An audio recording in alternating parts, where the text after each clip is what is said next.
नमस्कार। दिल्ली मुंबई रूट पर एक चौंकाने वाली न्यूज सामने आई। राजधानी एक्सप्रेस में अचानक आग लग गई, लेकिन जो हुआ उसको सभी को चौंका दिया है। तिरुवनंतपुर से हजरत निजामुद्दीन जा रही राजधानी एक्सप्रेस में अचानक भीषण आग लग गई। यह आग ट्रेन में B1 एसी कोच में रविवार तड़के भड़क उठी। हादसा कोटा रेल डिवीजन के लूनी रीछा और विक्रमगढ़ आलोट स्टेशन के बीच की है। दिल्ली मुंबई जैसा व्यस्त रेल मार्ग पर इस घटना से अफरा तफरी मच गई, लेकिन रेलवे कर्मचारियों की तत्परता से एक बड़ा हादसा टल गया है दोस्तों। जैसे कि कोच से घुसा और आग की लपेट जो उठती दिखाई दी, गार्ड तुरंत सतर्क हो गया।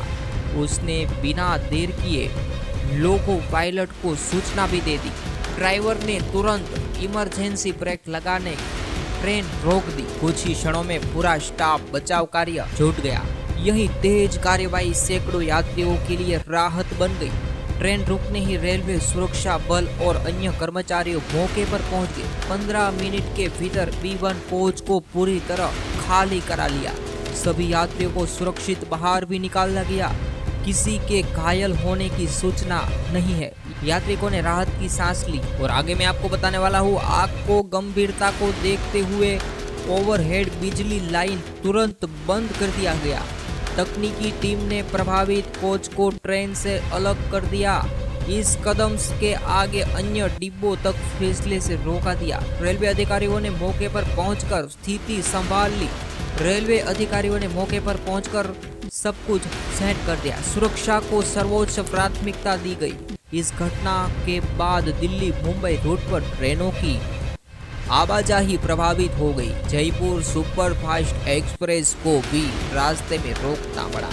यात्रिकों को कुछ समय तक इंतजार करना पड़ा। रेलवे ट्रेन को जल्द सामान्य करने का प्रयास किया गया। स्थिति पर लगातार निगरानी रखी गई। यह राजस्थानी एक्सप्रेस केरल, कर्नाटक, गोवा, महाराष्ट्र, गुजरात, राजस्थान और दिल्ली को जोड़ती है। करीब 3149 किलोमीटर की यह लंबी दूरी की महत्वपूर्ण ट्रेन है। इस दिन हजारों यात्री ट्रेन से सफर भी कर रहे थे। ऐसे में यह घटना पूरे देश में ध्यान खींच रही है। फिलहाल आग लगने का कारणों की जांच अभी की जा रही है। दोस्तों, अगर आप ये अक्सर ट्रेन से यात्रा करते हैं तो सुरक्षा निर्देशों पर ध्यान देना बेहद जरूरी है। आपात स्थिति में शांति रखना और रेलवे स्टाफ के निर्देशों का पालन करना सबसे महत्वपूर्ण है। इस घटना ने एक बार फिर त्वरित कार्यवाही का महत्व साबित किया। दोस्तों, चलती राजधानी एक्सप्रेस में लगी भीषण आग के बावजूद सभी यात्री सुरक्षित है।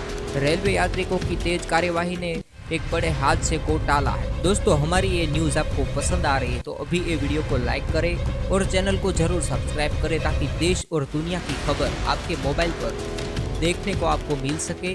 ख्याल रखिए आपका। जय हिंद, वंदे मातरम।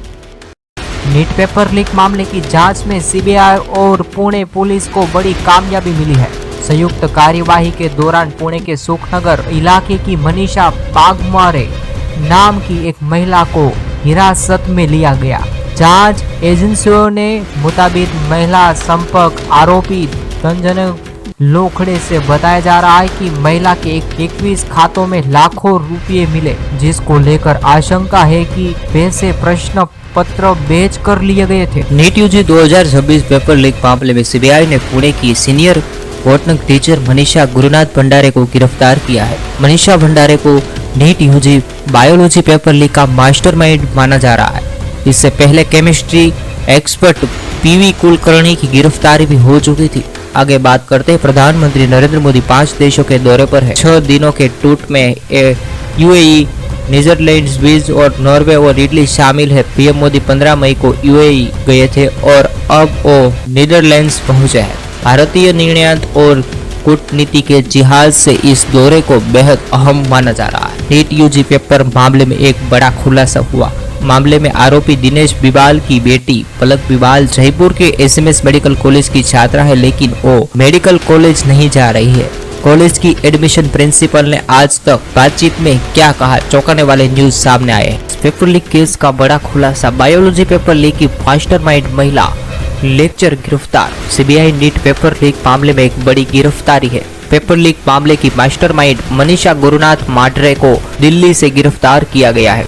नमस्कार दोस्तों, आज की बेहद ही चौंकाने वाली न्यूज। दिल्ली में एक बार फिर से लॉकडाउन जैसी स्थिति की ओर बढ़ रही। क्या राजधानी में वर्क फ्रॉम होम और न व्हीकल डे जैसे कदम किसी बड़े बदलाव का संकेत है? प्रधानमंत्री नरेंद्र मोदी की अपील के बाद दिल्ली सरकार ने ईंधन बचत और आर्थिक संतुलन को ध्यान में रखते हुए महत्वपूर्ण घोषणाएं की है।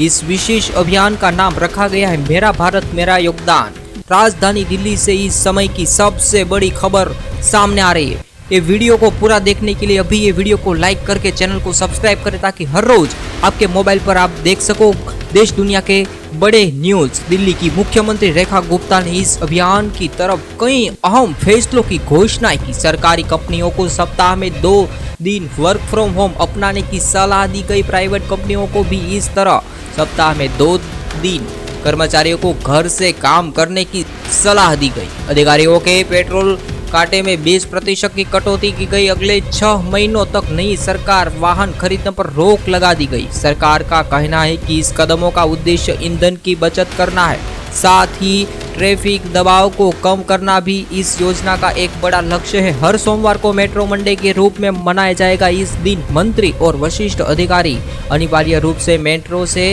यात्रा करेंगे। पब्लिक ट्रांसपोर्ट को बढ़ावा देने के लिए ट्रांसपोर्ट अलाउंस में 10% तक बढ़ोतरी की गई। लोगों को निजी वाहनों के बजाय सार्वजनिक परिवहन का उपयोग करने के लिए प्रेरित किया जा रहा है। ट्रैफिक प्रबंधन को बेहतर बनाने के लिए सरकारी कार्यालयों के समय में बदलाव किया गया। टाइमिंग भी नई शेड्यूल के अनुसार निर्धारित की गई।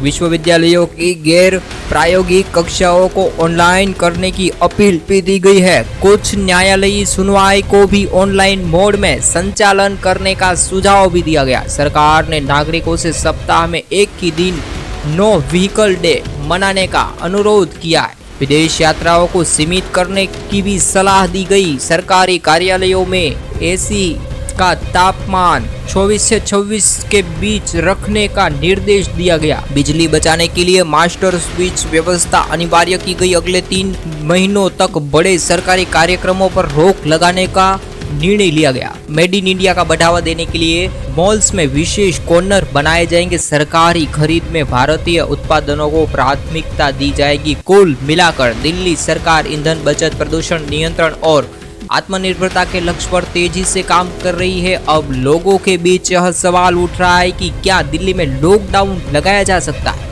क्या राजधानी के नागरिकों को फिर से प्रतिबंधों का सामना करना पड़ेगा? फिलहाल सरकार ने किसी पूर्ण लॉकडाउन की घोषणा अभी तक नहीं की है। आने वाले दिनों में स्थिर और स्पष्ट हो सकता है कि तो दोस्तों, ये खबर में फिलहाल इतना ही। देखते रहे। वीडियो उपयोगी लगा हो तो जरूर से वीडियो को लाइक करें और शेयर करें। साथ ही हमारे चैनल जय समाचार को भी सब्सक्राइब करें, ताकि देश और दुनिया की हर बड़ी जो खबर है आपके मोबाइल पर सबसे पहले पहुंचती रहे। जय हिंद, वंदे मातरम।